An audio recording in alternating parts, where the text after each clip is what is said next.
Mantan pendukung Jokowi Muhammad Sobari merasa ditipu Presiden ke-7.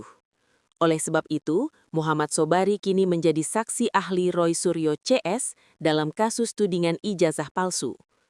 Ia menegaskan bahwa penelitian Roy Suryo CS memenuhi kaidah keilmuan.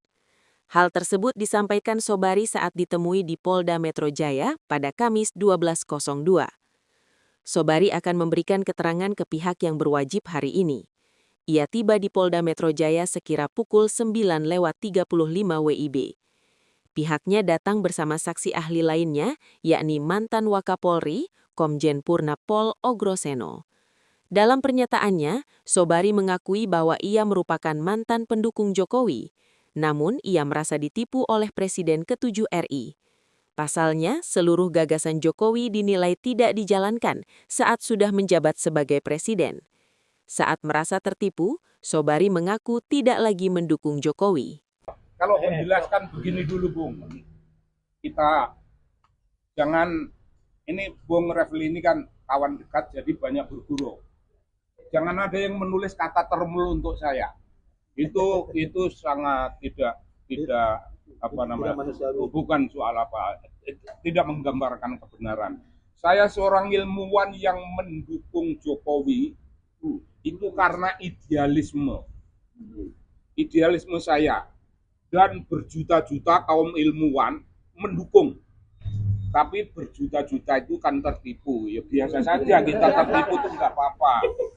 Ketika tertipu kita tidak lagi mendukung, idealisme kita itu tidak bisa dijalankan oleh dia. Gagasan-gagasan dari dia, bahwa dia itu orang kampung, bahwa dia itu orang kelas bawah, bahwa dia itu tidak korup, itu ternyata tidak bisa dipanggul. Jadi saya tidak pernah menjadi termul, karena termul itu kan orang bayaran toh. Masa aku dibayar yang Enggak pernah. Ya, para ilmuwan itu semuanya tidak ada yang mendapat uang rokok. Rokok saja nggak dapat. Nah, sekarang itu deklarasi tingkat awal. Yang kedua, saya hadir di sini sebagai orang yang akan menjelaskan dunia keilmuan dalam bidang kebudayaan. Nah, yang dijelaskan itu metodologi penelitian. Itu akan saya gambarkan mulai dari datangnya inspirasi meneliti, sampai merumuskan proposal, sampai merumuskan instrumen penelitian.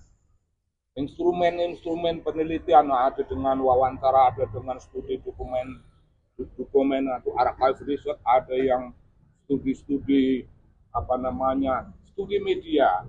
Studi media itu ada penting, itu bukan media berita pada umumnya, tapi itu kalau media menuliskan investigatif journalism atau investigatif report. Kalau report semacam itu bisa menjadi bahan penelitian. Itu spesifik. Jadi ada metode-metode yang diikuti, dan ada instrumen-instrumen yang mendukung metode itu.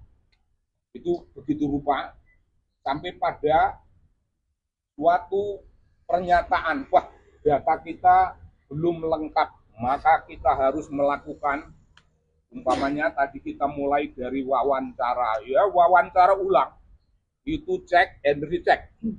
Kalau check and recheck itu masih juga belum menggambarkan kebenaran, itu dilakukan suatu wawancara mendalam